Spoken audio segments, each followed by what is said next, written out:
Which oils or fats make the crispiest roast potatoes?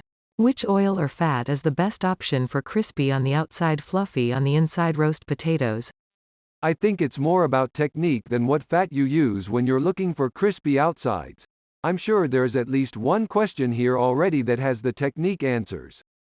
About the only solid advice I would give is that you need to find a fat that tastes good to you, or is neutral if that's your preference, and make sure the one you use won't burn at the temperature you're using. Beyond that, it's all about taste and technique. Edit. I looked for questions that might have solid technique answers, but didn't find any. So I looked out on the greater web and found some advice from Cooks Illustrated. Crisp roasted potatoes. See link. 1.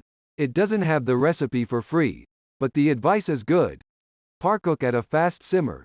Get a little rough with the parcooked potatoes to rough up the outside. Choose the right potatoes.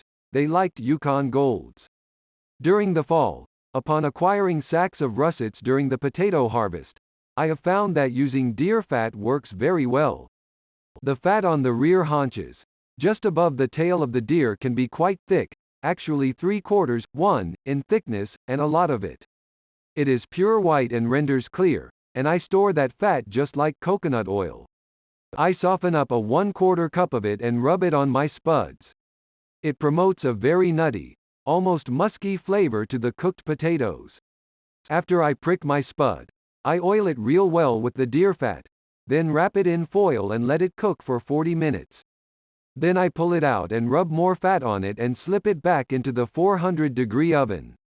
After 30 more minutes, the skin gets wrinkled a little bit and it acquires a smoky flavor.